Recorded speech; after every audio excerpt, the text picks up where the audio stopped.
ગાંધીનગરનો class 1 અધિકારી લાંચ લેતા પકડી પડાયો છે। વિદ્યુત નિરીક્ષણ કચેરીના ક્લાસ 1 અધિકારી એવા AB ચૌધરીની એસીબીએ કરી છે ધરપકડ। લાંચિયા અધિકારીના ઘરેથી મળ્યા છે કરોડોની રોકડ અને દાગીના। ગાંધીનગર અને સુરતના રહેણાંકમાંથી કરોડોની રોકડ અને દાગીના મળી આવ્યા છે।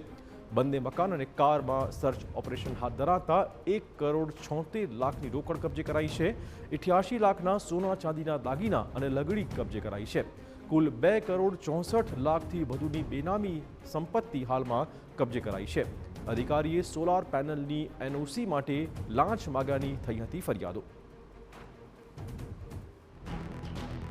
તેઓના ગાંધીનગર અને સુરત ખાતેના મકાનો અને ગાડીમાંથી કુલ 1,76,14,970 ની રોકડ રકમ અને 88,82,910 ની અંદાજિત કિંમતના સોના ચાંદીની લગડીઓ, દાગીના અને સિક્કાઓ મળી આવેલ।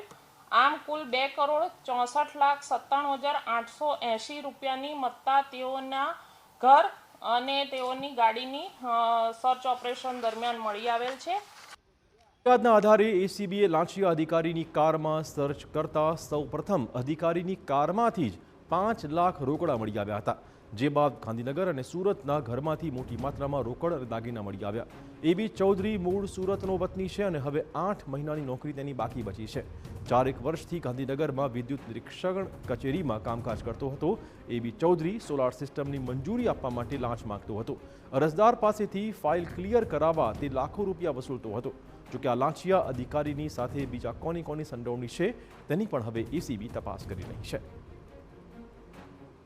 આગળની તપાસમાં તેઓના બેંક ખાતાઓની માહિતી મેળવવામાં આવશે। તેઓના અને તેમના કુટુંબીજનના મિલકતોની માહિતી મેળવવામાં આવશે। તેમના લોકરોની માહિતી મેળવવામાં આવશે અને તેઓએ અગાઉ આ પ્રકારની જે કોઈ કાર્યવાહી કરેલ છે, જે ફાઇલો ક્લિયર કરેલ છે, તે ફાઇલો મેળવી અને તેની ઉપર કાર્યવાહી કરી અને તેમણે કોઈ સત્તાના દુરુપયોગની કાર્યવાહી કરેલ છે કે નહીં, સત્તાનો દુરુપયોગ કરેલ છે કે કેમ, તે અંગે પણ તપાસ આગળ કરવામાં આવશે અને સર્વગ્રાહી તપાસ કરવામાં આવશે। તો આખરે આપણે સમજાવ્યું કે થતી હતી ગેરરીતિ કેવી રીતે। સોલાર પેનલની એનઓસી આપવા માટે માગતો હતો આ અધિકારી। લાંચ ઓનલાઈન સિસ્ટમનો દુરુપયોગ કરી લાંચ માગ્યાનો આરોપ મૂકવામાં આવ્યો છે। અરજી આવ્યા બાદ સ્થળ તપાસ માટે જવું ફરજિયાત હોવા છતાં બારોબાર તે પરમિશન આપી દેતો હતો। છેલ્લા અઠવાડિયામાં 100થી વધુ ફાઇલ તેણે ક્લિયર કરી હતી। ઝડપી કાર્યવાહીની લાલચ આપીને અરજદાર પાસેથી લાંચ વસૂલતો હતો। લાંચ મળ્યા બાદ એક જ દિવસમાં ફાઇલ ક્લિયર કરતો હતો। અન્ય અધિકારી કે કર્મચારીની સંડોવણીની પણ હવે એસીબી તપાસ કરશે।